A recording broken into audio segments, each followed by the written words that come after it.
you doing? I'm good, man. How are you? I'm doing pretty good. Thank you for having me. Man, thanks for coming out on this cold and rainy day. Man, it's never a problem. Man, thank you so much. You know where you at?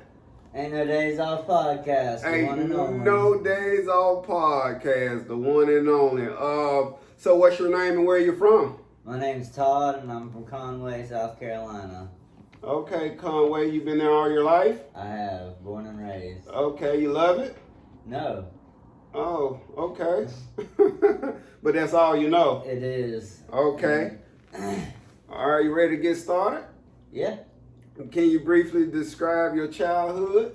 Alright, so like growing up, it was real good. Like I had both parents, they both had above average jobs.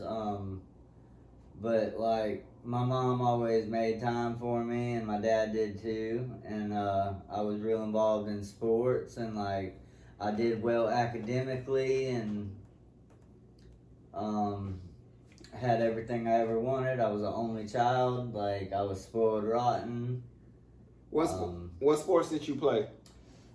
My main thing was baseball. I played football for a few years. I played soccer for 1 year. And riding dirt bikes. Okay. So you had your mom and your dad was there growing up? Yeah. Did you face any challenges while you were growing up? No, like my life was good. It was never good enough, you know what I mean? But like looking back, if I could go back to that life, I would in a heartbeat. Like everything, as far as an education, like I never was that guy that had to sit there and study for hours for a test or whatever. Like it just came to me natural. I paid attention in school, like did my homework, like I got money for good grades, so that was always a motivation. But like I used to be a good kid. So you say you were born up, and you say your household was functional. Yeah, there was love there, there was caring. love there. The dinner anything. table talked about problems. Yep, every day. Every single day. Yeah. Was there any trauma in your childhood? No, not until I was 13. What happened at 13? Alright, well, like, my mom had cancer the whole time I was growing up. Well, let me start off, when I was born, I was adopted, and, like, my parents was honest with me about it. Like, the people who adopted me, that's who I call my parents, but, they never hid it from me or anything, so, but, like, and I knew they loved me and shit, but, like, I've always felt different. Like, my family, like, they have black hair now, but they all had blonde hair growing up, and like I never did. You know what I mean? Like my hair was always brown, so like I felt apart from them in that way. And this was your mom, the person you call your mom and your father? Yes. All right. So when did they tell you were adopted, or did you know it the whole time? I've known it as long as I can remember. Okay. So there was no, so they didn't treat you, so did your other family members treat you any different? No, like, I was loved by all of them, like, completely, like, just like I was their blood or whatever. Like, I never knew any different. I mean. Okay, so, so you said that your mom, she passed from stage 4 cancer? Yeah, that was when I was about 13 years old. Like, I was there the whole time she had it. Like, it started when I was real young, and, like, I saw her go through the phases. Like, it started out in her breast and then went somewhere else and then to another place, and I don't even know, but, like, it ended up going to her brain, and, like, she was there physically, but, like, that wasn't my mom anymore. Like, she was a completely different person. Like, hospital bedridden. they had the hospice nurses come in, take care of her and stuff, like, and mainly like just her whole personality changed whenever the cancer went to her brain, and like I don't know. So with you being 13 years old, you still a child. Yeah. How did watching your mama go through watching your mama transform like that or transition like that, how did it affect you as far as your school, your friends, and your social life? It didn't until I got to that age where I was like starting to be interested in girls and whatnot. And like I remember one time in particular, like I was like, Mom, like I'm about to go hang out with this girl at Broadway. Dad's gonna drop me off, because that's what they used to do back then. They'd drop us off and pick us up and give us gas money or whatever. And but anyways, like she was like, well, like go have fun with your floozy or something to that effect. Like, okay. Like you don't want to spend time with me, and like I don't know. That wasn't my mom. Like I refuse to remember my mom that way, because that was not her personality at all. At all. So what you remember about is the love, the care, the warmth, and all. Yeah. Those are the memories that you prefer to remember her by. Yeah. Okay. So as far as like your feelings were concerned, watching her go through this, and then she finally transitioned, right? Yep. Where were you when you found out that she was gone?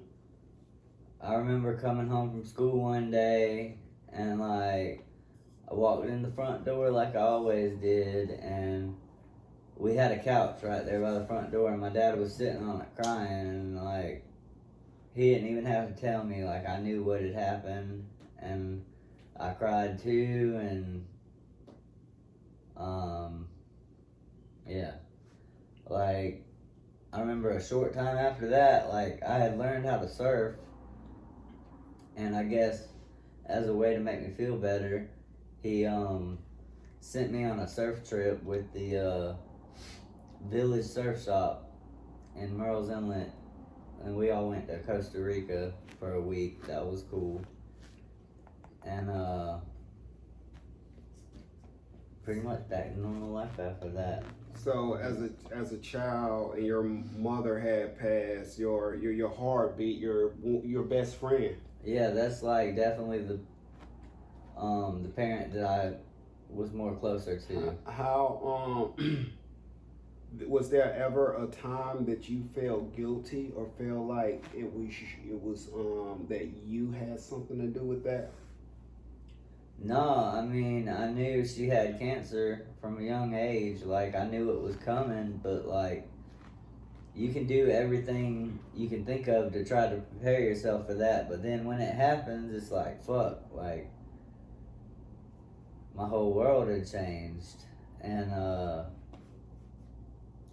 few months after that, like, I went to my first high school party and got in a car with a drunk driver, and we flipped the car. Were you drinking it? Were you drinking too? I was not. Not Okay. at all. Okay. And like, but I was wearing my seatbelt, so I stayed in the car. Everybody else got ejected, and it hit a telephone pole. Like, it was a whole big deal. Like, they had to get the jaws of life, and then airlifted me to MUSC, and they put me in a medically induced coma to release the swelling in my brain, and then they couldn't wake me up, so I was out for like 3 weeks, and then like I don't remember none of that, but like the first memory I have is being in an ambulance on the way to Charlotte Institute of Rehabilitation, and that's the place, because you were really messed up. yeah, like I couldn't form sentences. I couldn't use my arms or my legs or none of that. Do you remember how long you stayed there? Like 3 months. I was supposed to stay longer, but once I could walk a little bit, I was like, I'm good. And at 3 months, were you back talking and using things? Mm-hmm. Okay. Yeah. So you came back home. Mm-hmm. After 3 months, get into a wreck. You come back home. You're like 14 now. Close to it. Okay. All right. So once you got back home, what was your life like then? I mean, I remember I used to like to hunt a lot, and like it was about that time of the year for duck hunting, and the hospital had told me like I would never be able to shoot a gun again, and like I did that excessively. Did you ever see your friends again that was in the car ever? Yeah. I mean, we went to the same school and everything. We lived right down the road from each other. But not the driver. No, the driver. I know his name, but like he's one of us that just hasn't gotten recovery. So like he's out there doing what he does, and okay. All right. So now you got this relationship with your mother, and y'all were tighter than your father. How did you and your father, how did y'all relationship become once your mother passed? Did y'all grow closer? Yeah, definitely, because like we were all each other had, you know what I mean? Like my family, or his side of the family, like they all lived up north, so like the only time we'd see them really is at Christmas, and like every summer we'd all go meet at a lake in Minnesota. Okay. And had a great time. Yeah, it was some of the best times of my childhood. I remember at that lake. Okay, so so now like so what happened after that? As far as your life, cause it's different now. Yeah, it's a lot different. I definitely started to rebel. Like, I did not like any type of authority. I wasn't able to grasp things like educationally like I used to. So like I was frustrated. Did you seek any therapy? I got kicked out of therapy.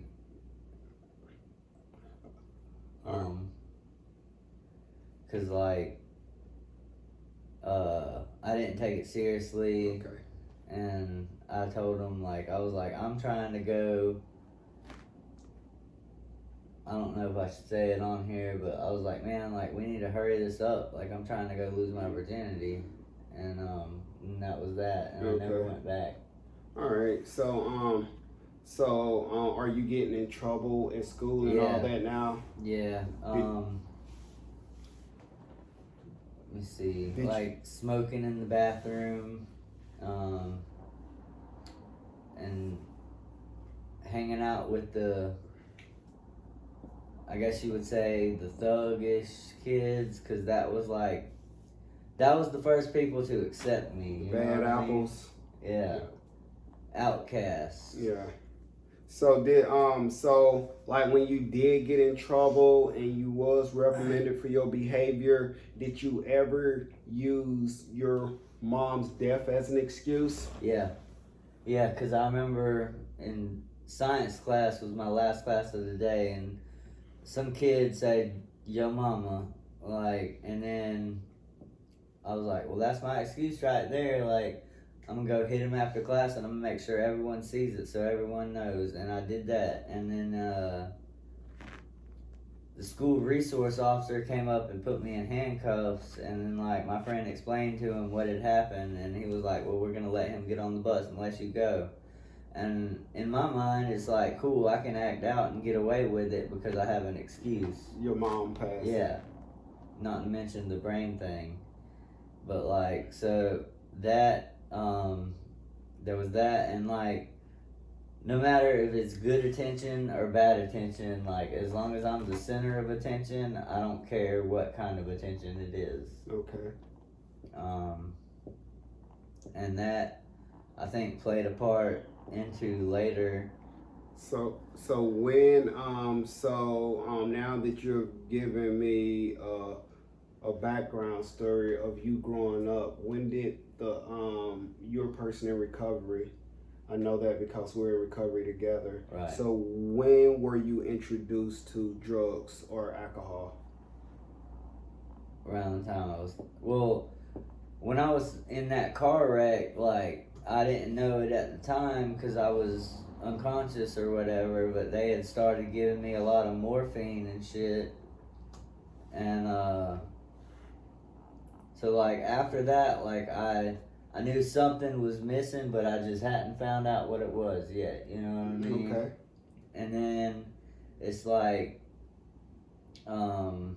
I found it, or I tried it, or whatever. You and tried like, what?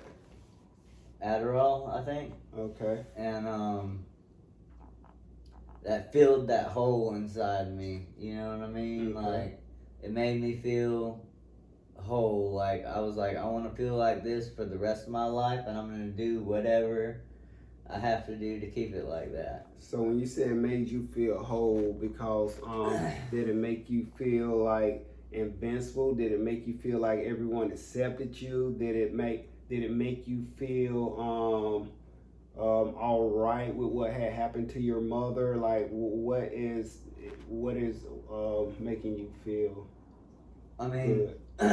once I started using or whatever, like, the thoughts of my mother or of the brain injury or of any other thing that had happened to me or whatever, like, all that shit went out the window. Like, I was just, it was on. Like, I wanted to feel like this forever. Like, I'm gonna do whatever I have to do to make that happen. And that's what you chased for a long time. Yeah, and like, it came to a point where it didn't matter what the specific substance was. It was like, I just wanted something that would make me not feel like me, even if it was just for a little bit, because feeling like me with all these things that have happened to me in my life, like, I had that sense of individualness. Like, there ain't no one else that's bad off like me, like this, or no one's had it as hard as I have, or, you know what I mean? I do understand. So was there any treatments, or? There was more than a few. All right. How old were you when you went to your first treatment? 19. 19. I think, yeah. Why didn't you? Why? So did you stop? Did you stop? Did you use after you left treatment? Yeah. Why didn't you get? Why didn't you get it then while you was in treatment? How long did you stay in treatment? 90 days. Why? And they taught you coping mechanisms about triggers and about not using and all that stuff, right? I mean, yeah, it was more based on a fellowship than it was, like, based on medical stuff. Like, you know what I mean? I understand.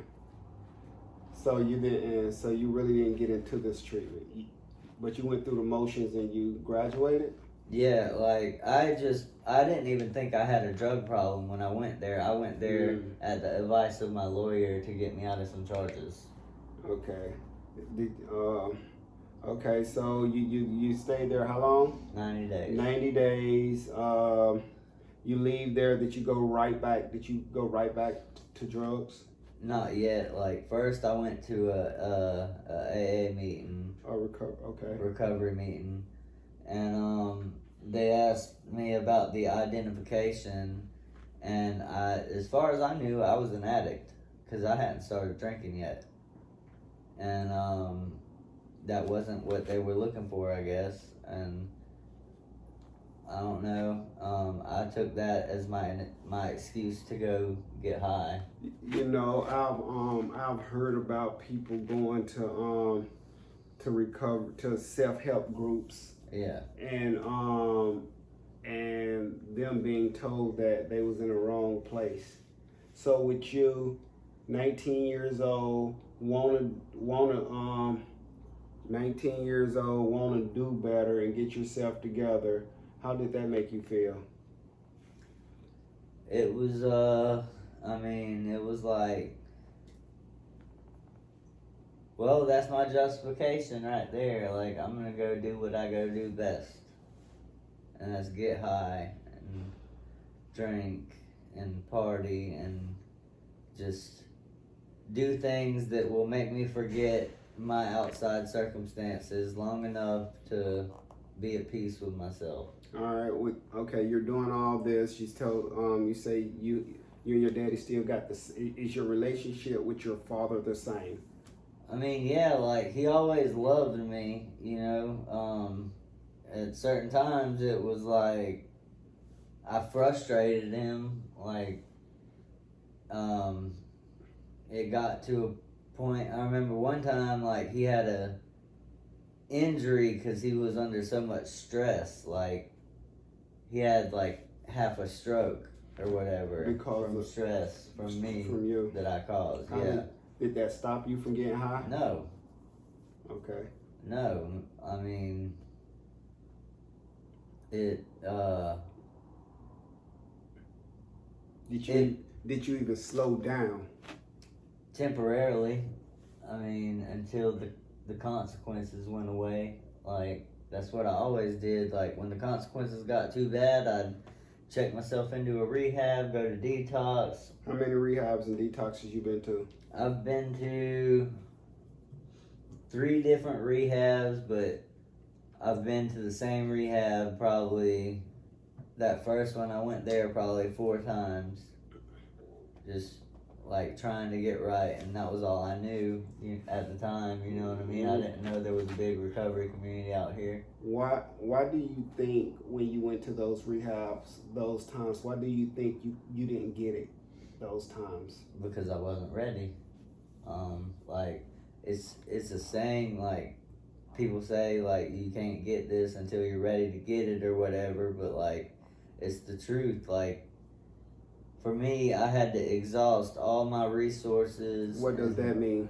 Like, as long as I had a couch to sleep on and a phone to manipulate people, or a truck to drive, or stuff to pawn, or like anything like that, as long as I had something I could use to get money, to get another one, then I wasn't done. For me, like, I had to hit that place of just pure hopelessness and like desperation, to where it was like, even when I finally did get what I wanted, it didn't have the desired effect anymore. Like, it just made me feel regular, and like, it just got to a point where So you're going through all these detoxes and rehabs. Did you learn anything while you was there? yeah. So you did pick up information. I did. So like, when I was really and truthfully done, like, I knew exactly where to come. Okay. Did that information you learned there, did it hold any weight when you got to recovery? Yeah, I mean, it's all about the steps. Okay, so you are in recovery now. Yes. How long you got? 8 months and some change. 8 months, that's a long time. Yeah. Do you feel like it's a long time? I do. I mean, part of me feels like it should be a lot longer, because I've had time in the past, and like, I've been... You had time in the past? How much time you had in the past? 4.5 years. You have, and you went back? Yeah. What are you doing now that you wasn't doing then? Participating in my recovery. Working steps honestly. Cause 4.5 years is a long time. Yeah.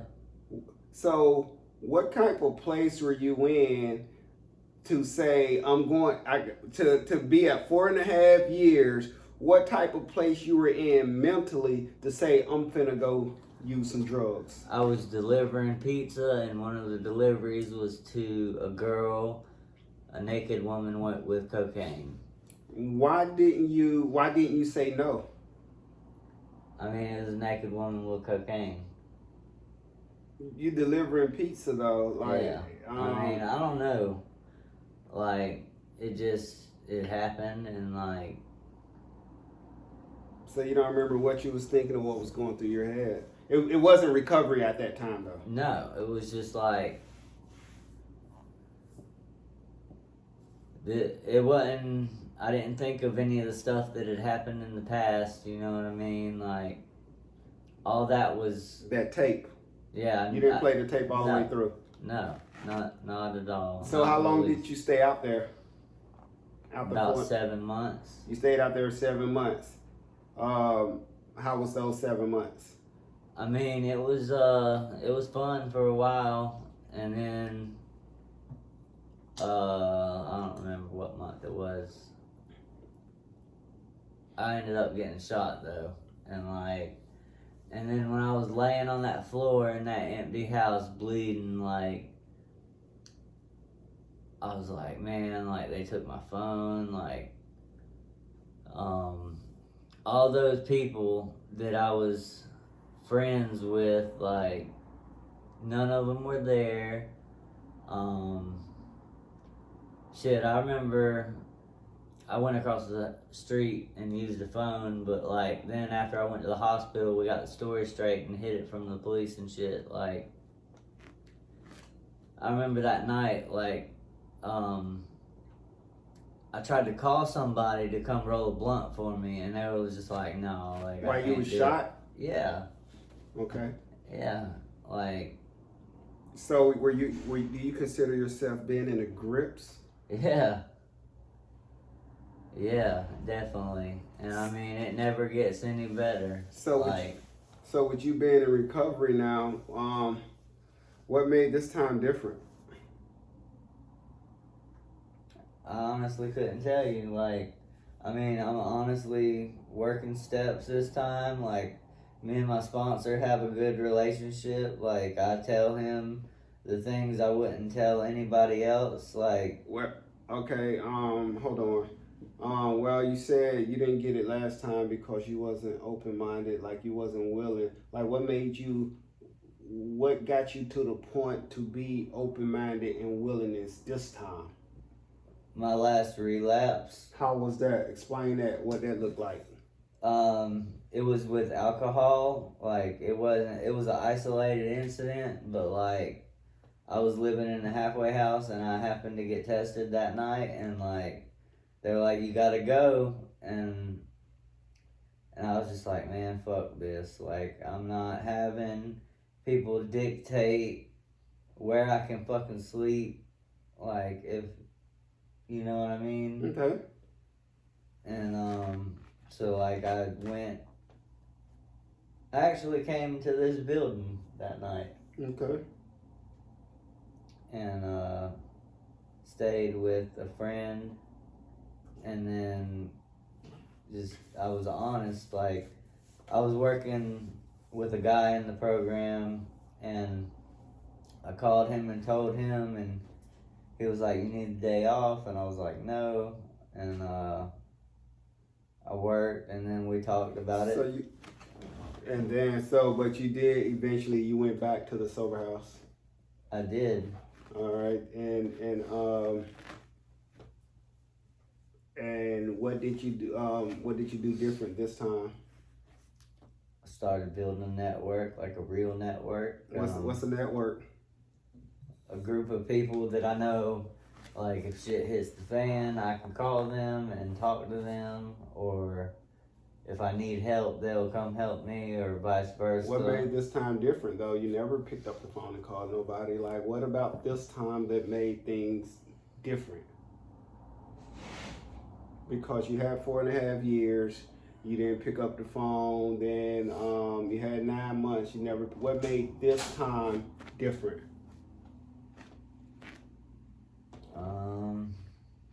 Pain. Yeah, pain's a great motivator. Pain. Something about some pain, ain't it? Yeah. Yeah. Something about that Doing the same thing over and over. Expecting a different result. What's the definition of insanity? Insanity. Doing the same thing. Like we know, like I know today with years clean, I know in my head already the things that I will be doing to get some dope if I run out. Like if I go out and get one right now, I got money, I got things, but I know like the insanity part is for me, one is too many and 1,000 is never enough. If I leave right now and go get one, I know where I will end up. It won't be long either. I know the things that I'll be doing to get some dope. Yeah. And at the end of my road, like it don't matter. All I want is that one more. Yeah, and I mean today I know that too. And back then when I had them 4.5 years and I was actively participating in my recovery, I knew that then too. But like then, like when I start slacking off, and like I quit doing the things we're taught to do, like have a network, have a sponsor, actively work steps. Like I was doing a lot of H&I back then too, and like that was fucking awesome. I loved that. Like, I'm sorry, I'm gonna get off topic for a minute, but like I used to go to different towns and fucking speak at detoxes and shit. That shit was cool as fuck. Like I loved doing that. And too much. Sorry.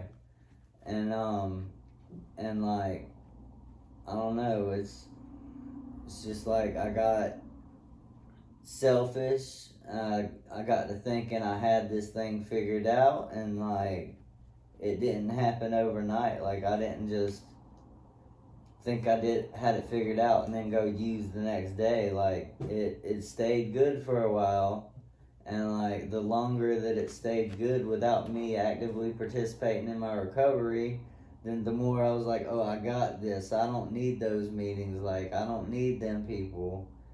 And then when life shows up, you know what I mean? Then I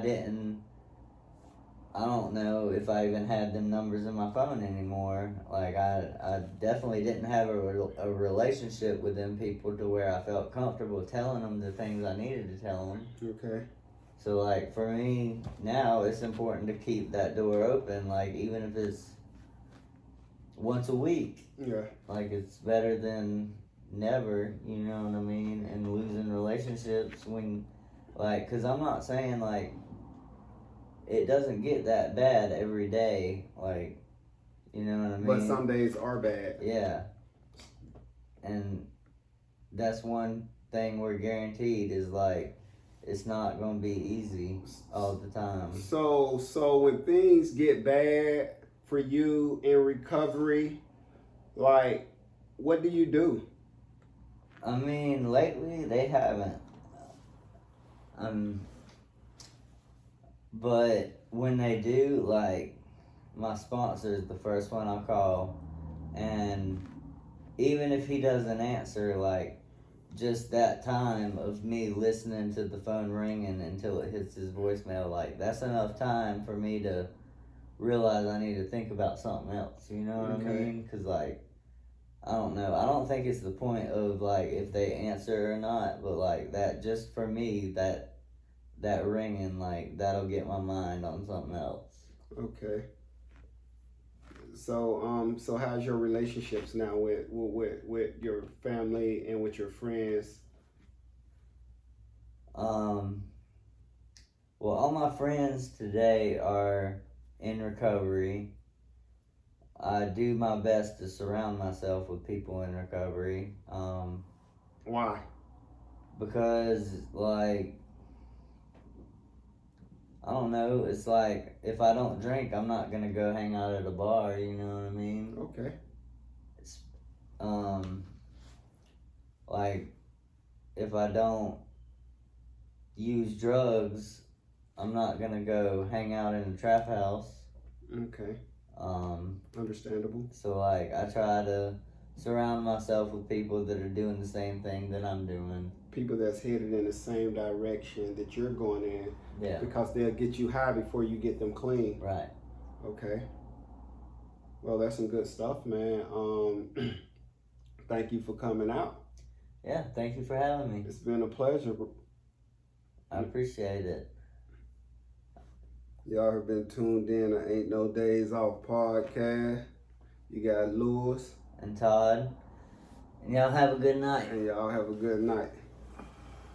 Peace.